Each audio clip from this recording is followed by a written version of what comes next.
Shalom. Kita akan belajar beberapa tokoh ya. Mungkin selama minggu ini saya pikir ya. Tapi yang pertama ini kita lihat dari Elia. Kalau kita baca di surat Yakobus ya, Yakobus 5 ayat 16, itu salah satu ayat yang terkenal yang mengatakan bahwa doa orang benar bila dengan yakin didoakan sangat besar kuasanya. Dan contoh yang diambil di situ disebutkan tentang Elia. Karena dikatakan Elia adalah manusia biasa, sama seperti kita, tapi dia telah sungguh-sungguh berdoa supaya hujan tidak turun. Maka hujan tidak turun ke bumi selama 3 tahun 6 bulan. Lalu dia berdoa lagi dan hujan turun. Nah, kita lihat di sini Elia ya. Elia ini satu di antara dua orang yang tercatat di Alkitab tidak mengalami kematian, tapi diangkat hidup-hidup.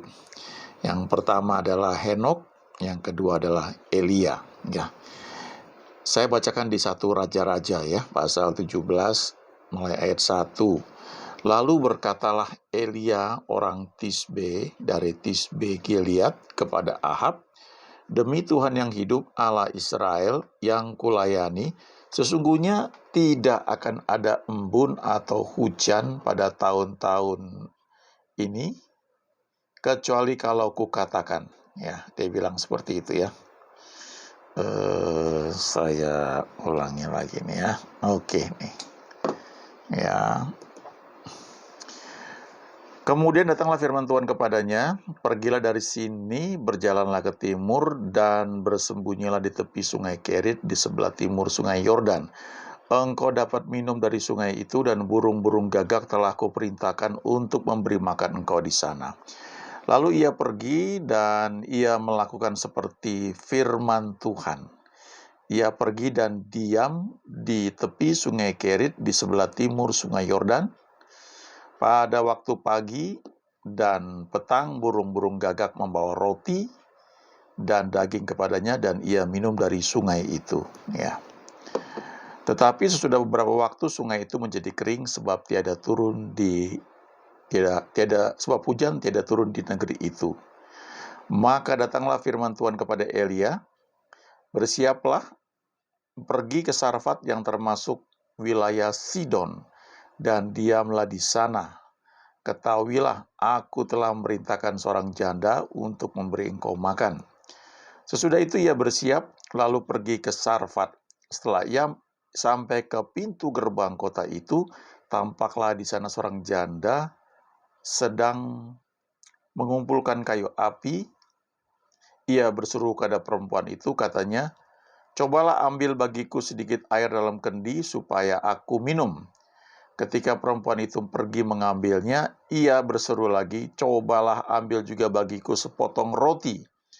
Perempuan itu menjawab, demi Tuhan Allahmu yang hidup, sesungguhnya tidak ada roti padaku sedikit pun, kecuali segenggam tepung dalam tempayan dan sedikit minyak dalam buli-buli.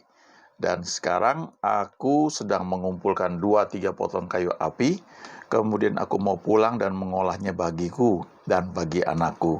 Dan setelah kami memakannya, maka kami akan mati. Tetapi Elia berkata kepadanya, janganlah takut, pulanglah, buatlah seperti yang kau katakan, tetapi buatlah lebih dahulu bagiku sepotong roti bundar kecil daripadanya, dan bawalah kepadaku, kemudian barulah kau buat bagimu dan bagi anakmu. Sebab beginilah firman Tuhan Allah Israel, tepung dalam tempayan itu tidak akan habis, dan minyak dalam buli-buli itu pun tidak akan berkurang, sampai pada waktu Tuhan memberi hujan ke atas muka bumi. Lalu pergilah perempuan itu dan berbuat seperti yang dikatakan Elia. Maka perempuan itu dan dia serta anak perempuan itu mendapat makan beberapa waktu lamanya. Tepung dalam tempayan itu tidak habis, dan minyak dalam buli-buli itu tidak berkurang, seperti firman Tuhan yang diucapkannya dengan perantara Elia. Nah, sampai di sini dulu ya. Kalau kita lihat ini menarik contohnya ya. Elia ini adalah seorang nabi. dan dia seorang nabi yang bergaul dengan Tuhan. Karena kalau dikatakan di 1 Raja-Raja pasal 1 ini, 1 Raja-Raja pasal 17 ya, ayat 1. Ini saya pakai di laptop ya, pakai program eSword namanya ya. Nah, ini ada beberapa terjemahan ya, saya suka baca beberapa terjemahan bahasa Inggris maksudnya. Lalu saya suka bandingkan ya, kita bisa pakai di sini compare ya. Waktu di compare di sini, maka pasal 17 ayat 1 ini ada beberapa terjemahan bahasa Inggris ya. Ya, misalnya terjemahan yang ini ya. Dan Elia ya, orang Tisbe ya, penduduk Gilead berkata kepada Ahab, demi Tuhan yang hidup Allah Israel yang kulayani, nah ini terjemahannya ya, before whom I stand.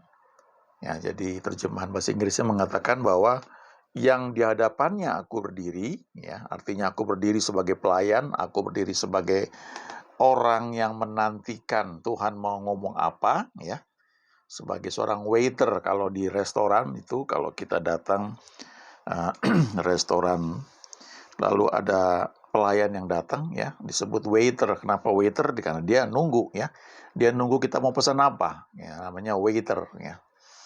Nah, jadi Elia ini mengatakan bahwa aku ini seperti seorang waiter ya. Aku berdiri di hadapan dia, aku menantikan Tuhan mau ngomong apa ya.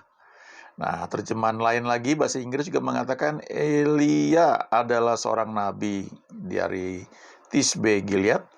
Suatu hari dia pergi kepada Raja Ahab dan berkata, I am a servant of the living God. Ya, aku adalah hamba dari Tuhan yang hidup. Allah Israel, the God of Israel, ya. Lalu dibilang, aku bersumpah dalam namanya bahwa tidak ada hujan sampai aku mengatakannya. Bahkan tidak ada embun turun ke atas muka bumi. Nah, waktu dia mau bilang ini, lebih dulu dia mengatakan, aku adalah pelayan Tuhan. Aku adalah hamba dari Tuhan yang hidup. I am a servant of the living Lord, ya. Nah, dari sini kita bisa belajar ada satu hal yang membedakan Elia dari nabi-nabi lainnya.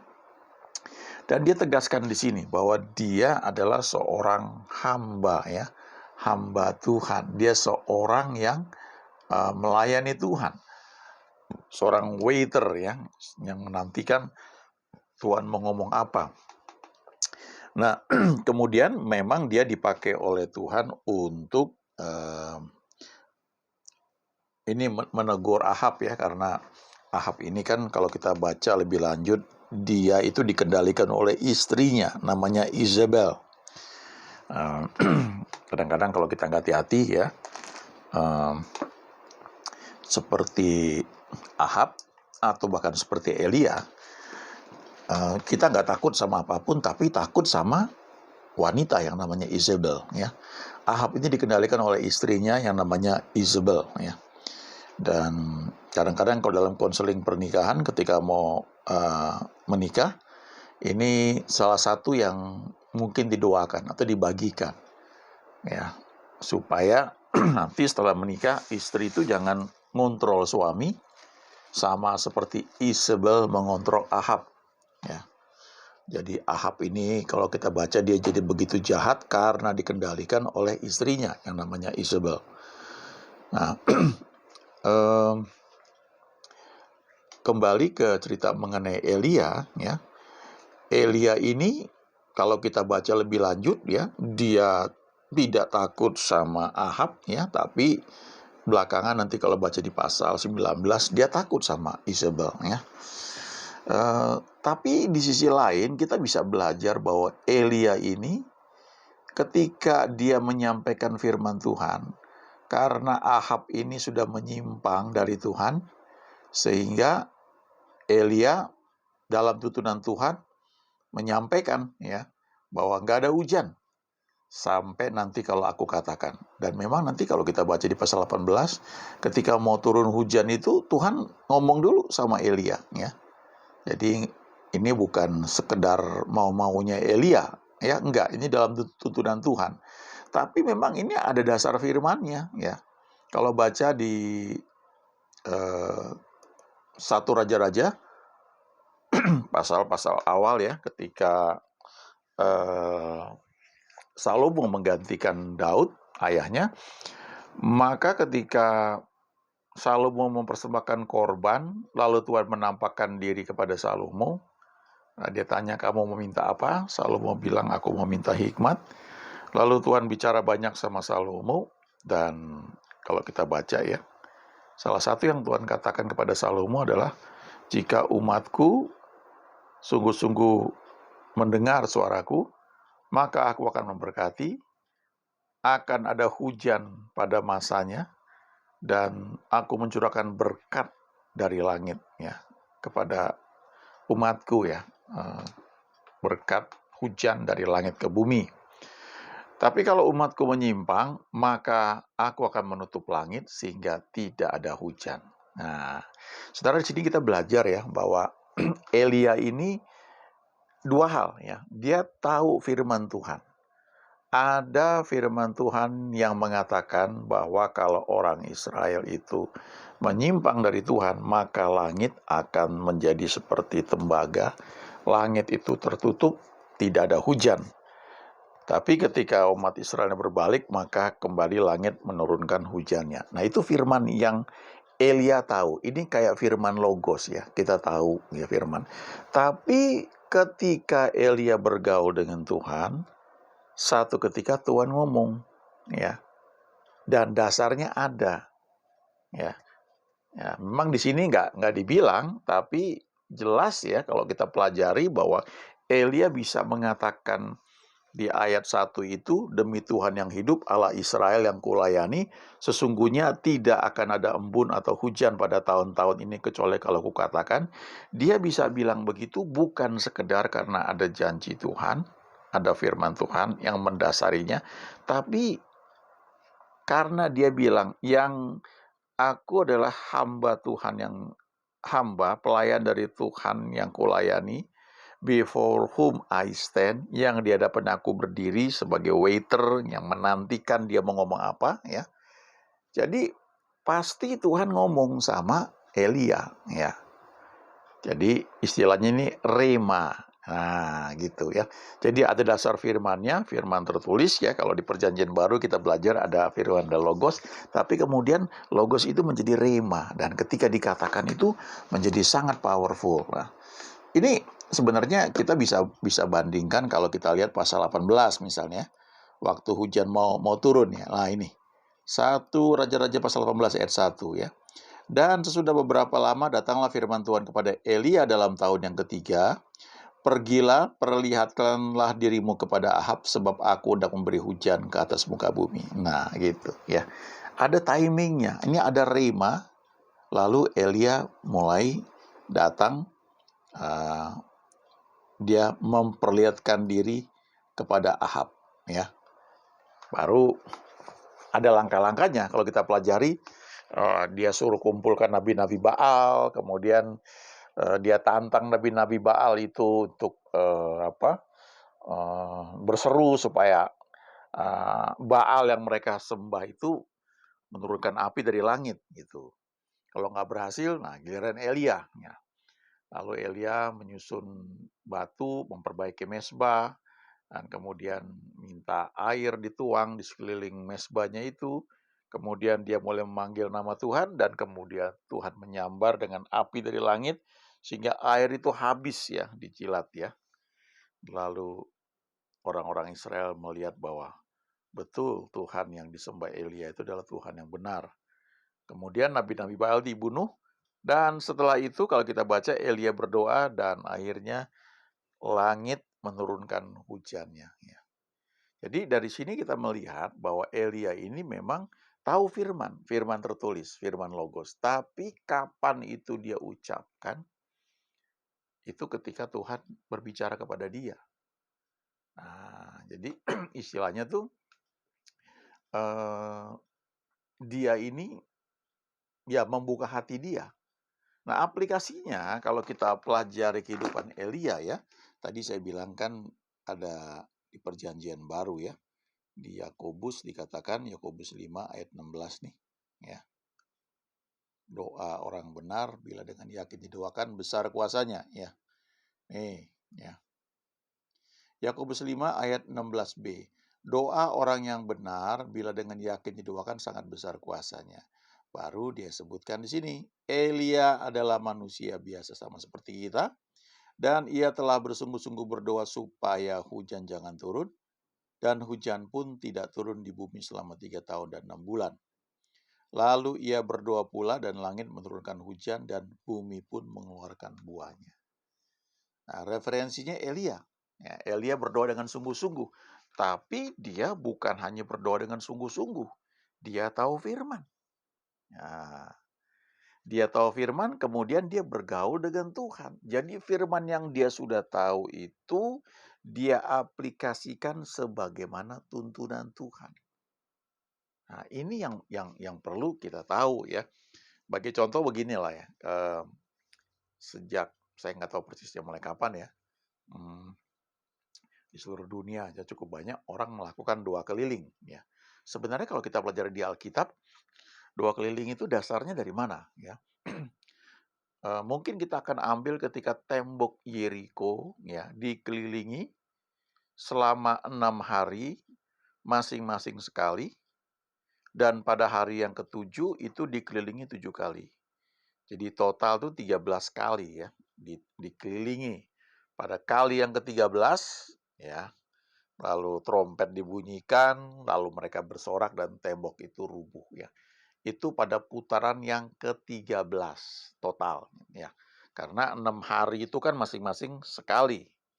Tapi pada hari ke-7, 7 kali. Jadi 6 ditambah 7, 13. Nah, bagi banyak orang angka 13 itu kan angka sial ya. Tapi di sini kita lihat ya, tembok Yeriko dikelilingi bukan 7 kali ya, 13 kali sebenarnya. Ya, total 13 kali lalu roboh.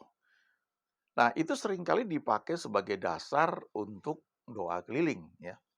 Saya nggak bilang salah ya, tapi nah, coba kita pelajari, kita lihat. Lalu kalau kita baca perintah Tuhan kepada Joshua ya. Janganlah engkau lupa memperkatakan kitab Taurat ini, tapi renungkanlah itu siang dan malam supaya engkau bertindak hati-hati sesuai dengan firman yang tertulis di dalamnya. Sebab dengan demikian perjalananmu akan berhasil dan engkau akan beruntung ya kemanapun engkau pergi. Itu perintah Tuhan kepada Yosua di Yosua 1 ayat ke-8. Ya, nih. Ini. Lalu Tuhan juga memberi janji ya kepada Joshua ya. Ini dia ya. Saya bacakan dari ayat 1 lah, Yosua 1 ayat 1 ya. Sesudah Musa hamba Tuhan itu mati, berfirmanlah Tuhan kepada Yosua bin Nun, abdi Musa itu demikian. Hamba ke Musa telah mati, sebab itu bersiaplah sekarang, seberangilah sungai Yordan ini, dan engkau dan seluruh bangsa ini menuju negeri yang akan kuberikan kepada mereka, kepada orang Israel itu. Lalu lihat ayat 3. Nah, ini suka kita pakai juga sebagai dasar untuk dua keliling. Setiap tempat yang akan diinjak oleh telapak kakimu, kuberikan kepada kamu. Seperti yang telah kujanjikan kepada Musa. Ya. Nah, sebenarnya ini firman tertulis ya, firman logos, dan itu nggak salah ya.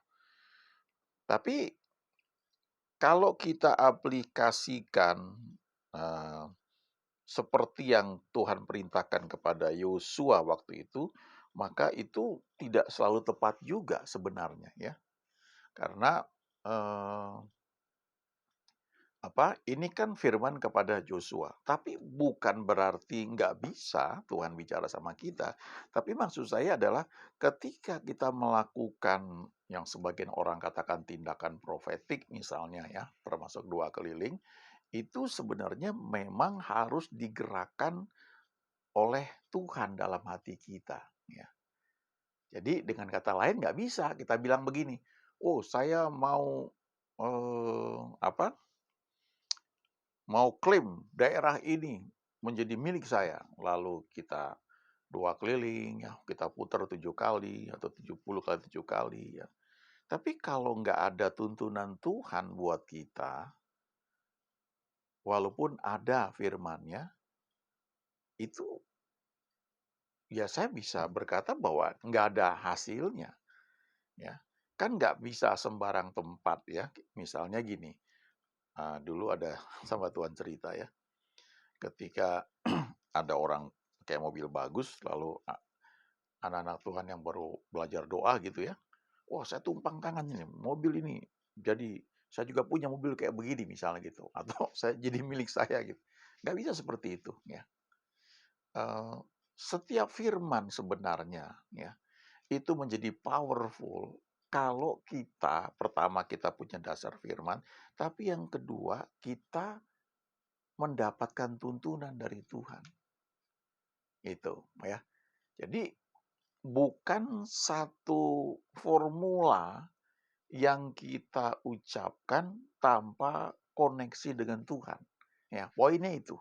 Ya, koneksi dengan Tuhan, relationship. Ya, kalau nggak ada itu ya nggak ada hasilnya. Ya, ingat cerita ketika anak-anak Skewa ya, waktu itu mereka coba-coba pakai nama Yesus untuk mengusir setan dan mereka bilang, "Aku menengking engkau, ya, aku mengusir engkau dalam nama Yesus yang diperintahkan oleh Paulus itu." Ya, lalu setannya bilang, "Ya, Yesus aku tahu, Paulus aku juga tahu, kamu siapa?" Gitu. Ya, karena nggak ada connection, ya, tidak ada hubungan. Ya, Paulus itu kenal Tuhan. Bahkan kalau kita baca ya, di Kisah Rasul pun ketika Paulus ya, dia sedang memberitakan Injil, ada seorang wanita yang dia ini punya roh tenung ya, dan dia mengikuti Paulus dan Silas kalau nggak salah selama beberapa eh, apa beberapa hari ya. Tapi Paulus diam aja. Tapi pada satu titik dikatakan Paulus sudah nggak tahan lagi, lalu dia berpaling kepada wanita itu dan dia bilang, "Hai engkau iblis roh tenung yang menguasai wanita ini, aku perintahkan engkau keluar." Lalu roh itu keluar. Nah, kenapa nggak dari sejak pertama Paulus perintahkan? Karena dia nggak merasakan tuntunannya dari Tuhan. Saudara, ini dua hal ya. Ini eh, perlu dari pengalaman belajar akhirnya mengenal ya. Kita sepertinya begini, kita punya pedang ya. Tapi pedang itu hanya efektif digunakan kalau kita bergaul dengan Tuhan dan kita mengenali suaranya dan kita melakukan apa yang dia perintahkan. Ya. Ini contoh lain ya. Efesus 6 ayat 11. Kenakanlah seluruh perlengkapan senjata Allah supaya kamu dapat bertahan melawan tipu muslihat iblis. Karena perjuangan kita bukanlah melawan darah dan daging, tetapi melawan pemerintah-pemerintah, melawan penguasa-penguasa, melawan penghulu-penghulu dunia yang gelap ini, melawan roh-roh jahat di udara. Sebab itu ambillah seluruh perlengkapan senjata Allah supaya kamu dapat mengadakan perlawanan pada hari yang jahat itu dan tetap berdiri sesudah kamu menyelesaikan segala sesuatu. Jadi berdirilah tegap, berikat pinggangkan kebenaran dan berbaju jirahkan keadilan, kakimu berkasutkan kerelaan untuk memberitakan Injil damai sejahtera. Dalam segala keadaan pergunakanlah perisai iman, sebab dengan perisai itu kamu dapat memadamkan semua panah api dan dari si jahat. Dan terimalah ketopong keselamatan dan pedang roh, yaitu firman Allah. Nah ini lihat ya, dalam segala doa dan permohonan. Ya. Berdoalah setiap waktu dalam roh dan berjaga-jagalah dalam doa itu dengan permohonan yang tak putus-putusnya untuk segala orang kudus. Saya mau garis bawah ini ya. Terimalah ketopong keselamatan dan pedang roh ini. Pedang roh yaitu firman Allah. Nah, kalau kita klik di sini firman Allah, klik ya dalam King James ya, bahasa Inggris, lalu kita lihat apa nih ya. The sword of the spirit which is the word of God. Nah, kata word of God ini firman Allah ya. Ini kalau kita klik nomornya sini, klik. Nah, bahasa aslinya apa itu? Rema. Ya, kita lihat di situ, Rema. Ini firman Rema. Jadi, ketika firman Rema itu muncul, dasarnya ada dari logos ya. Tapi waktu dia jadi Rema, ini jadi pedang yang tajam ini. Ya. Ini powerful sekali. Waduh ya. Jadi kalau kita berdoa itu, coba renungkan ya, kita tuh bukan apa ya, betapa banyaknya kata-kata yang kita ucapkan, berulang-ulang, sepertinya Tuhan itu kok nggak denger ya. Nanti kita nangis-nangis, itu, eee, bukan itu sebenarnya, ya. Bukan nggak boleh nangis ya. Nah, kadang sebagian itu kadang-kadang tuh ya jadi latah ya, nangis tuh kayak satu, ya emosi di jiwa ya. Padahal doa itu dari roh sebenarnya ya. Roh kita udah lahir baru, ya. Lalu kan ada Roh Kudus dalam dalam hati kita. Roh Kudus ini memberitahu ya, hal-hal yang tersembunyi dalam diri Tuhan. Jadi kita ini bisa berdoa dengan efektif efisien itu karena Roh Kudus tuh mengajari kita. Sebenarnya itu, ya. Jadi bukan banyaknya kita doakan ya. Coba kita periksa ya doa kita. Misalnya begini ya, kalau saudara jadi pendoa di satu gereja ya, mungkin ada pokok doa yang saudara doakan. Nah, bagaimana saudara mendoakannya? Senin, nanti Selasa, Rabu, Kamis, Jumat, apakah sama? Saya suka pikir kalau sama ya direkam aja ya. Rekam tinggal diputar aja setiap jam doa gitu. Tapi kan nggak seperti itu ya. Uh, ini apa ya istilahnya? Ini relationship ya, hubungan. Saudara kenal dengan misalnya, saudara punya sahabat ya. Nah, saudara semakin kenal sahabat saudara ini, saudara tahu bagaimana saudara itu ngomong dengan dia, ya. Saudara menjaga hubungan dengan baik, ya. Saudara menghargai kepercayaan teman saudara, saudara nggak berkhianat, saudara membangun hubungan. Jadi saudara ngerti juga sahabat saudara ini, ya. Jadi ketika sahabat saudara butuh sesuatu, ya, saudara sebagai seorang teman juga care, peduli. Sebaliknya ketika saudara butuh sesuatu misalnya, saudara membangun hubungan. Dengan Tuhan itu seperti itu, ya. Jadi waktu kita menyampaikan permohonan, itu bukan satu, walaupun ada dasar firman-Nya ya, kita ucapkan berulang-ulang ya. Tapi lebih kepada hubungan. Nah, kalau kita menyatakan kita dapat rema, karena kita punya hubungan dengan Tuhan, tapi nggak punya dasar firman Tuhannya, logosnya nggak ada, nah itu yang patut juga dipertanyakan.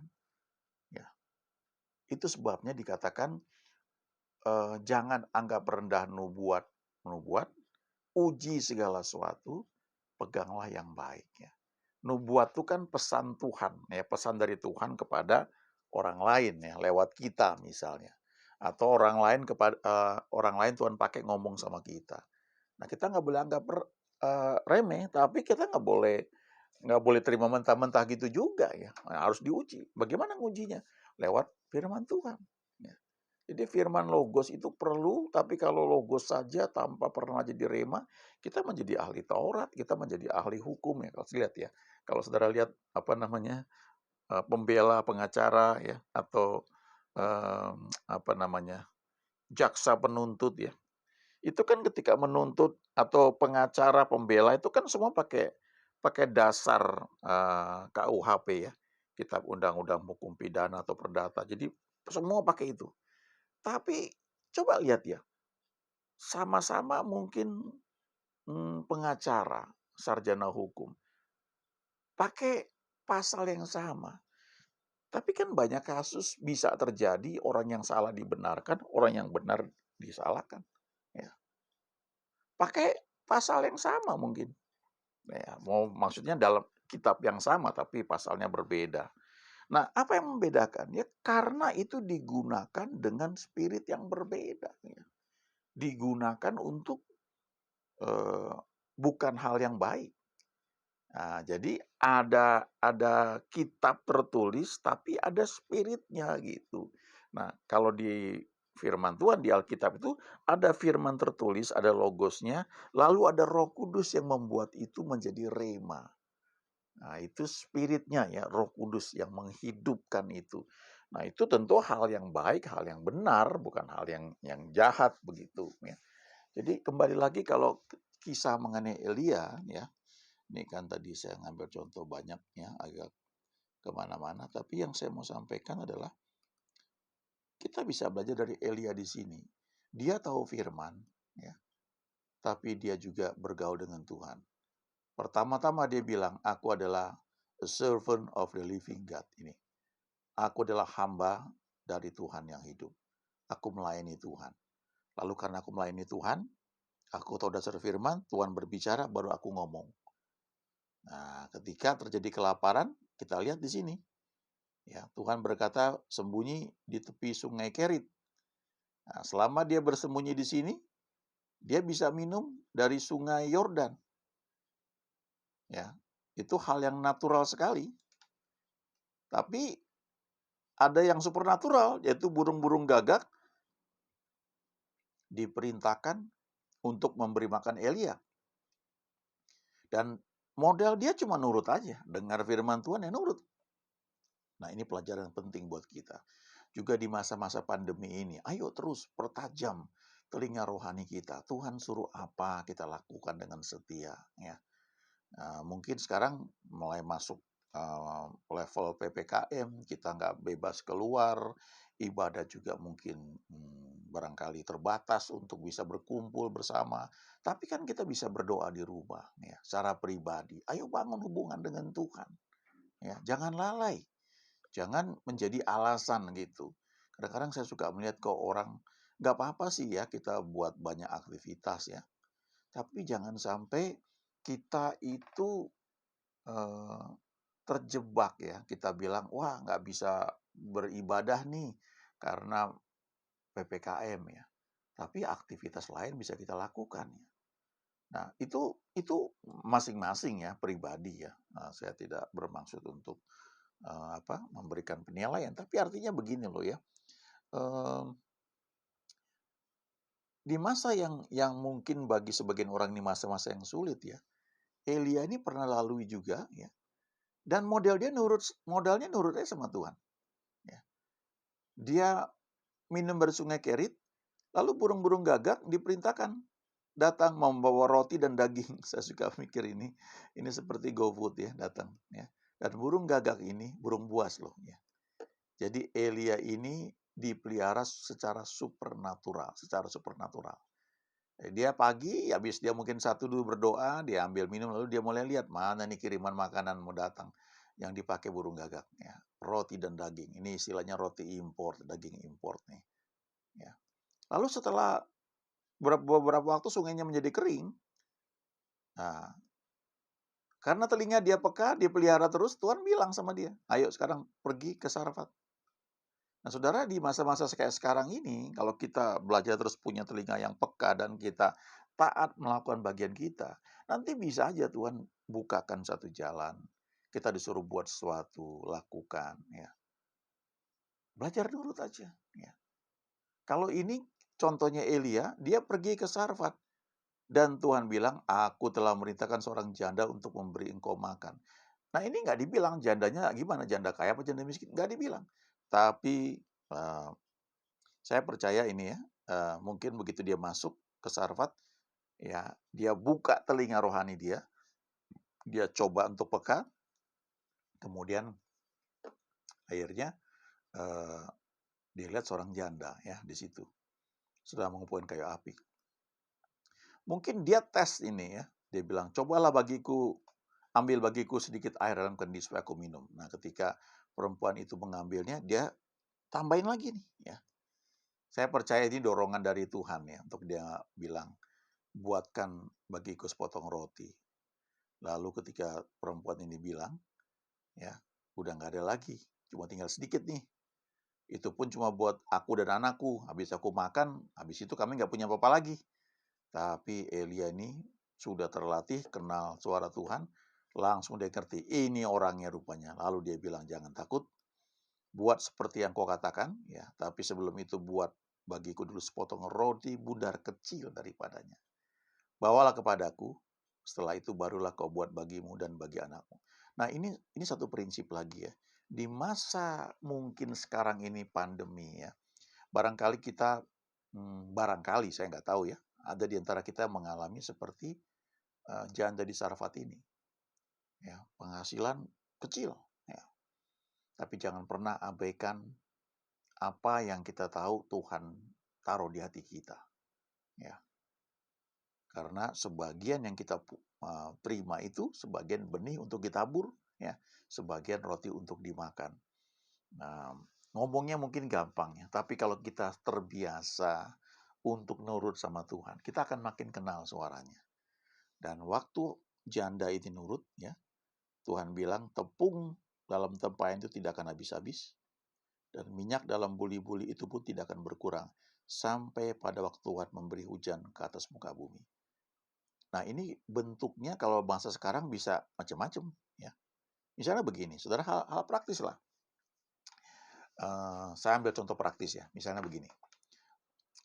Kadang-kadang saya suka beli kopi ya, kopi yang sekarang populer banyak sekali ya. Kopi susu ya, pakai gula aren. Harganya kan bervariasi ya. Yang sekarang ini rata-rata sekitar 18.000, 20.000 ya. Kadang-kadang ada korting, lalu kita pakai aplikasi di korting lagi. Katakanlah 18.000 ya. Saya minum satu gelas, bisa gelas besar. Tapi kadang-kadang ya, tiba-tiba saya lihat beberapa orang misalnya. Katakanlah ya orang ya macam-macam ya, bisa siapa aja, bisa security misalnya. Lalu saya pikir gitu, kalau saya sekali saya tunda untuk membeli kopi ini, ya 18.000 itu kalau saya beli misalnya teh kotak yang harganya 3.500 ya, itu bisa dapat 4 atau 5 ya. Dan kadang-kadang tergerak seperti itu. Tidak selalu ya, tapi kadang-kadang ada belas kasihan. Kasihan ya, mereka jaga semalaman misalnya. Ya. Lalu sisihkan, saya nggak minum 2 gelas misalnya, saya beli lagi. Jadi artinya disisihkan ya, hanya uang jajan. Ada ayat yang mengatakan ya, jikalau engkau memberikan pada orang miskin ya, sesuatu yang engkau sendiri miliki, kau nggak akan kehilangan upahnya ya. Ada ayatnya yang kira-kira seperti itu bunyinya. Nah, itu ada ayatnya, tapi kan bukan berarti terus kita langsung setiap orang di pinggir jalan kita bagi-bagi ya, kan nggak seperti itu. Bisa aja ada tuntunan seperti itu, tapi kan umumnya enggak. Nah, itu yang saya bilang ada ayatnya, lalu ada dorongan di hati, ada tuntunan Tuhan. Kalau kita lakukan, percayalah ya, tidak akan pernah kurang. Ya. Saya pikir janda Sarfat ini mungkin mikirnya praktis. Apa bedanya sih saya makan, sekali makan sama anak saya habis langsung, habis itu nggak punya apa-apa lagi. Lalu lebih baik saya bagi sedikit, nurut aja dulu ya. Apalagi dikatakan, dikasih tahu, itu tepung nggak akan habis. Dan waktu dia nurut, terjadi mujizat. Nah, apa yang bisa kita pelajari dari kehidupan Elia ini? Ya, ayo masa-masa pandemi ini jangan kurangi baca firman. Supaya kita punya stok firman Tuhan Logos itu banyak dalam memori kita. Terus yang kedua, bangun hubungan dengan Tuhan. Supaya kita menangkap suara Dia. Sehingga firman Logos itu pada waktu tertentu bisa menjadi rema. Dan kita lakukan seperti yang Tuhan perintahkan kepada kita. Nah, kalau kita terus terbiasa seperti itu, kita akan melihat bahwa Tuhan kita memang Tuhan yang baik. Dia nggak pernah mengecewakan kita. Ya, percayalah, Alkitab berkata Allah adalah kasih, dan karena dia nggak pernah berubah dahulu sekarang dan selama-lamanya, dia selalu baik, dia merancangkan yang baik pada kita, dan kita bisa berkata, God is good all the time. Amin.